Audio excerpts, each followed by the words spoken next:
Hartlike goeiemôre, dit is Woensdagoggend, nee, dit is die 19de November, jaar 2025. En wat so dag is hierdie? Dis mos nou weer petroldag, nee, maak seker my boetie en sussie, jy kry jou petrol nêrens in God se woord, ek sê dit elke week, nêrens in God se woord staan daar enigiets van 'n krywaaf van mekaar abber, en Here het gesê, volg my. En dit is wat ek en jy moet doen, ons moet die Here volg, halleluja. My naam, Daniel Gerber, en vandag lees ons bietjie uit God se woord uit, en as ek 'n tema kan bysit, dan wil ek sê gehoorsaamheid, vertrou op die Here. Weet, as en jy moet net gehoorsaam wees. En daar's soveel skrif in God se woord wat sê dat ek en jy moet gehoorsaam wees. Daar's soveel skrif wat sê dat ek en jy moet op hom vertrou. Moenie op die mens vertrou nie, want die mens stel teleur. God sal nooit jou teleurstel nie. Halleluja. 'n Gedeelte wat ek wil lees is Spreuke 3. En ek lees gewoonlik my Bybel wat ek lees is die 33 vertaling 53 en hy sê hierso in Spreuke 3: My seun, vergeet my onderwysing nie en laat jou hart my gebooie bewaar, want dit sal lengte van dae en jare van lewe en vrede vir jou vermeerder. Laat liefde en trou jou nie verlaat nie, bind dit om jou hals, skryf dit op die tafel van jou hart, dan sal jy genade vind en 'n goeie insig in die oë van God en die mense. Vertrou op die Here met jou hele hart en steun nie op jou eie insig nie. Ken hom in al jou weë, dan sal hy jou paaie gelyk maak. En dit is so baie mooi wat dit hier uiteensit. Maar ek wil vanoggend hierdie selfde gedeelte uit die Boodskap Bybel vir jou lees. Hoor wat sê die Boodskap Bybel vir ons as ons gaan kyk Spreuke 3 vanaf verse 1. Hy sê: Jong vriend, luister na my raad.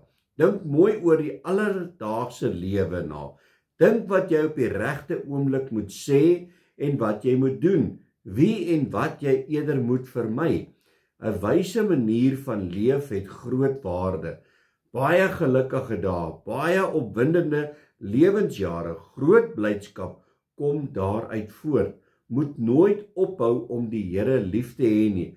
Hou aan om reg te leef. Hierdie spreuke sal jou daarmee help. Bind al die spreuke soos 'n kettingkie om jou nek. Skryf dit in die hart sodat jy dit nooit vergeet nie. Dan sal die Here die goeie dinge van die lewe vir jou gee en mense sal ook van jou hou. Moenie dink jy weet altyd die beste nie. Begin eerder elke dag weer van voor af om die Here lief te hê en los tog al die slegte en verkeerde dinge. Vertel die Here alles waaroor jy dink, alles wat jy wil doen, dan sal jy sien hoe hy jou help. So 'n lewenshouding sal jou baie gelukkig maak. Dit sal selfs vir jou liggaam wonders doen. Jy sal gesond voel en vol krag wees. Dien die Here met jou talente.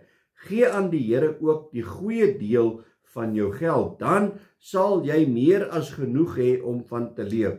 Jou lewe sal vol vreugde wees. Soms ervaar jy hartseer en teleurstellings. Soms is jy kwaad vir die Here. Moet hom nooit egter, of wat, jy sê ek begin verwag, laat ek hier oor begin. Verse 11. Soms ervaar jy hartseer en teleurstellings. Soms is jy kwaad vir die Here. Moet hom egter nooit in jou woede vloek of verwyd nie, want dis dit nie wat ons doen nie. Baie keer as ons kwaad is en ons is nie op 'n goeie plekkie, en dan haal ons kwaad en ons woede uit op die Here. Dit is baie gevaarlike stelling. Soos 'n goeie pa soms met sy geliefde seun raas, so maak die Here ook met ons. Hy raas met ons omdat hy ons baie lief het. So help hy ons om met nog groter wysheid en vreugde te leef. So dit is belangrik dat ek en jy die Here nie vervloek nie.